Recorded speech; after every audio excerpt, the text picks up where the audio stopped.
Hi. Hi, come.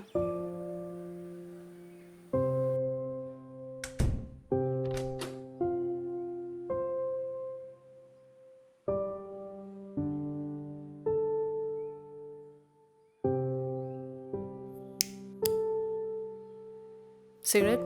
ആ താൻ വന്നിട്ട് ഒരുപാട് നേരമായോ? വന്നപ്പോഴേ തനിക്ക് മെസ്സേജ് അയച്ചേ. ആ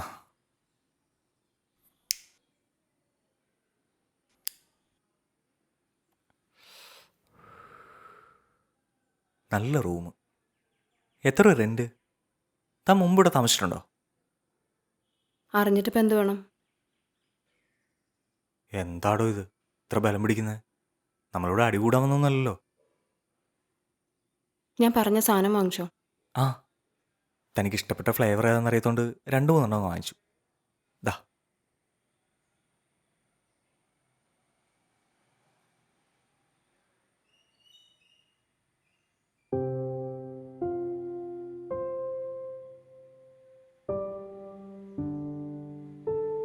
സി വിമൽ, നമ്മളൊരു ഡേറ്റിംഗ് ആപ്പ് വഴി പരിചയപ്പെട്ടു.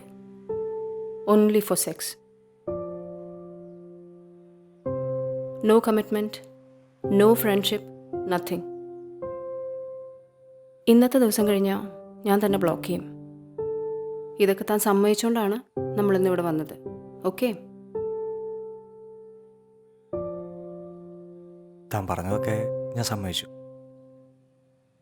ഇനി എനിക്കൊരു കാര്യം പറയാനുണ്ട്. എന്താ? തുടങ്ങുന്നതിന് മുമ്പ് നമുക്കൊരു ബിയർ കഴിച്ചാലോ? ഒരു മൂടിന്.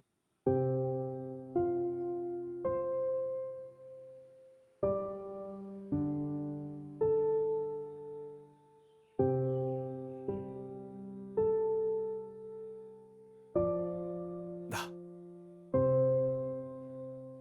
ഛേ, അവന്മാർ ഓപ്പണർ തന്നില്ല.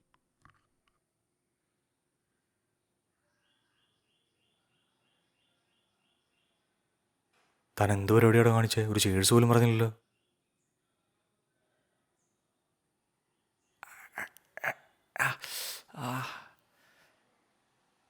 അതെ, ഇതൊന്ന് പൊട്ടിച്ചേരുമോ?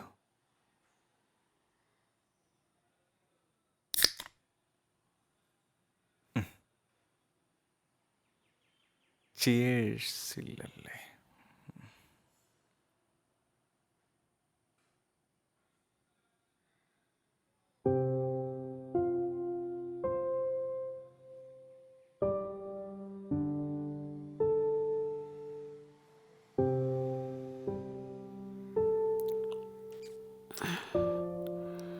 അതെ, ഉം. നമ്മൾ പരിചയപ്പെട്ടത് only for sex. No commitment, no friendship, nothing. കേട്ടല്ലോ? താനിത് എത്രാമത്തെ തവണ എന്നോട് പറയുന്നത് വല്ല നിശ്ചയമുണ്ടോ? No commitments, no commitments. തനിക്ക് കമ്മിറ്റ്മെൻറ്റ്സ് ചെയ്ത് നല്ല പണി കിട്ടിയിട്ടുണ്ടല്ലേ?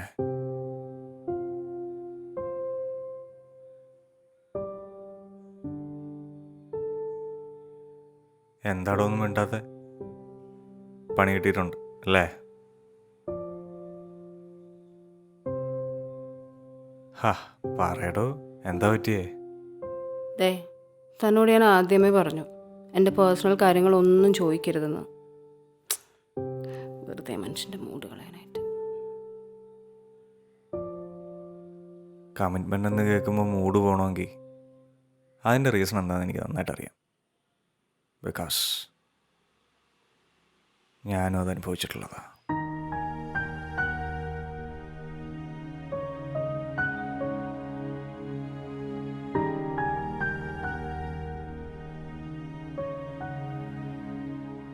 ഒരു ജീവിതം മുഴുവൻ കൂടെ ഉണ്ടാവുമെന്ന് വിശ്വസിക്കുകയും നമ്മളിന്ന് അറിയാതെ പോലും ഒരു വിഷമം അവർക്കുണ്ടാവരുമെന്ന് വിചാരിച്ച് വളരെ വളരെ കമ്മിറ്റ്മെൻറ്റോടുകൂടി നിന്നിട്ടും ഒരു സെക്കൻഡ് കൊണ്ട് അതെല്ലാം ഇട്ടേച്ച് പോകുമ്പോൾ ഉള്ള വിഷമം അതെനിക്ക് എവിടെ കണ്ടാലും മനസ്സിലാവും.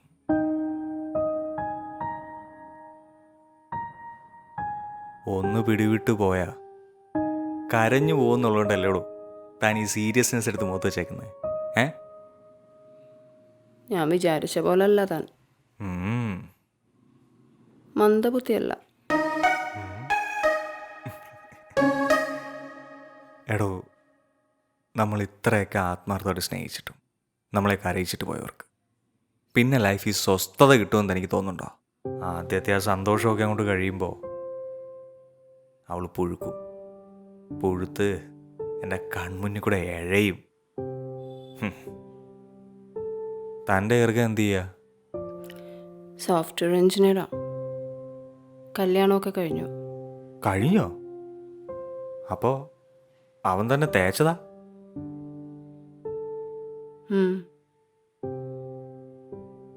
അയാളുടെ കല്യാണത്തിൻ്റെ തലേ ദിവസം ഞാൻ അറിയുന്നേ അയാൾ വരെ കെട്ടാൻ പോവാന്ന്.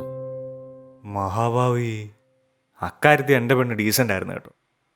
അവളുടെ കല്യാണത്തിന് 1 മാസം മുമ്പേ അവൾ എന്നെ ഒഴിവാക്കി. താൻ പേടിക്കണ്ട, അവനും പുഴുക്കും. പുഴുത്ത് അളിഞ്ഞ് തകർന്ന് തരിപ്പണമായി തൻ്റെ മുമ്പിൽ നിന്ന് കരയും. നോക്കിയോ?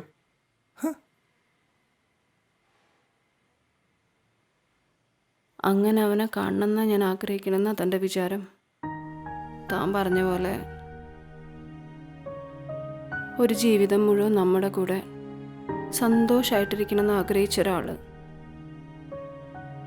നമ്മുടെ മുന്നിലിങ്ങനെ തകർന്ന് തരിപ്പണമായിട്ട് നന്ന് നിൽക്കണ കണ്ട അത് കണ്ട് എത്ര നേരത്തേക്ക് സന്തോഷിക്കാൻ പറ്റുള്ളൂ?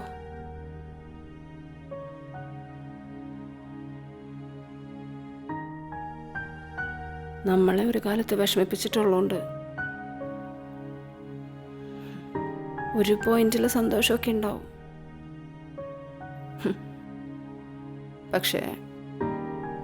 പക്ഷേ അടുത്ത സെക്കൻഡിൽ അതൊക്കെ പോകത്തില്ലടോ. ചുമ്മാ വിഷമത്തിനൊക്കെ പറയാം, അവ അനുഭവിക്കും, അവനെൻ്റെ മുമ്പിൽ കരഞ്ഞുകൊണ്ട് വരും എന്നൊക്കെ. പക്ഷേ എത്ര വിഷമിപ്പിച്ചിട്ട് പോയവനാണെങ്കിലും ശരി, അവനൊരു വിഷമമുണ്ടെന്നറിഞ്ഞാൽ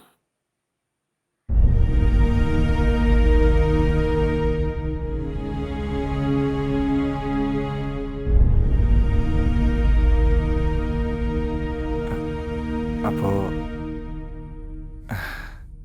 ഇതിൻ്റെയൊക്കെ ഫ്രസ്ട്രേഷൻ്റെ പുറത്താ താൻ ഈ ഡേറ്റിങ്ങും കലാപരിപാടിയൊക്കെ നടത്തുന്നത് അല്ലേടോ?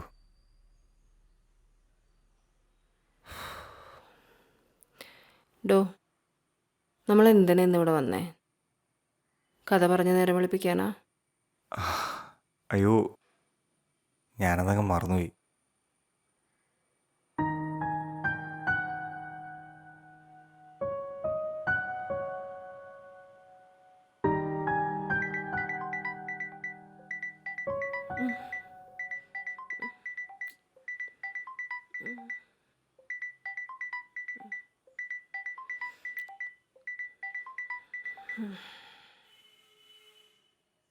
ഹലോ. ഹലോ, എങ്ങനെ ഉണ്ടായിരുന്നു? എന്തൊക്കെ നടന്നു? ഹാങ് ഓവറിലാണോ? ഒന്നും നടന്നില്ല. ഓ പിന്നെ, ഒന്നും നടക്കാതിരിക്കാനാണല്ലോ അവിടെ വരെ ചെന്നത്. ഒന്ന് പോടി. സത്യം പറഞ്ഞേ, ഒന്നും നടന്നില്ല.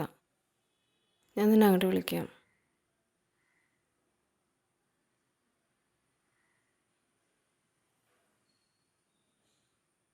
എടോ, ഞാൻ ഇറങ്ങി കേട്ടോ. താൻ നല്ല ഉറക്കമായിരുന്നുകൊണ്ടാണ് വിളിക്കാഞ്ഞത്. ഹോട്ടൽ ബില്ലൊക്കെ ഞാൻ സെറ്റിൽ ചെയ്തിട്ടുണ്ട്. പിന്നെ ഒരുപാട് താങ്ക്സ് ഉണ്ട് കേട്ടോ. നമ്മളവിടെ വന്ന കാര്യവും നടന്നില്ലെങ്കിലും എൻ്റെ മനസ്സിൽ കുറേ നാളായിട്ടൊരു അഴുക്കുണ്ടായിരുന്നു. അത് താനങ്ങ് ക്ലീൻ ചെയ്തു. എന്നെ വേദനിപ്പിച്ചിട്ടുള്ള എല്ലാവരും തകർന്നു കാണണമെന്ന് ഞാൻ ആഗ്രഹിച്ചിട്ടുള്ളൂ. പക്ഷേ അങ്ങനെയൊക്കെ അവർ തകർന്ന് നമ്മുടെ മുമ്പിൽ വന്ന ആ സന്തോഷത്തിന് എത്ര നേരത്തെ ആയുസ്സുണ്ടെന്ന് ഞാൻ ഇതുവരെ ചിന്തിച്ചിട്ടില്ല. താൻ പറഞ്ഞ പോലെ ചിലപ്പോൾ ആ ഒരൊറ്റ സെക്കൻഡിലേക്ക് മാത്രമായിരിക്കാം നമ്മൾ സന്തോഷിക്കുക.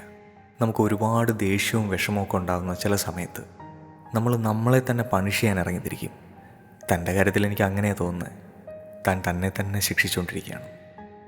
സാധാരണ ഈ കള്ളു കുടിക്കുമ്പോഴൊക്കെയാണ് നമ്മുടെ ഏറ്റവും വേസ്റ്റ് ക്യാരക്ടർ പുറത്തു വരുന്നത്. പക്ഷേ താൻ ആ സമയത്തും തന്നെ വിഷമിപ്പിച്ചിട്ട് പോയ ഒരാളുടെ നല്ലതിന് വേണ്ടി മാത്രമാണ് സംസാരിച്ചത്. അതൊരു വലിയ ക്വാളിറ്റിയാണ്. തൻ്റെ വാക്കുകൾ കാരണം എൻ്റെ മനസ്സിലൊരു നല്ല മാറ്റം വന്നിട്ടുണ്ടെങ്കിൽ തൻ്റെ ഉള്ളിൽ നല്ലൊരു സോളുണ്ട്. അതിൻ്റെ പ്യൂരിറ്റി കളയരുത്. അവസാനമായി ഒന്ന് മാത്രമേ പറയാനുള്ളൂ. Thanks a lot.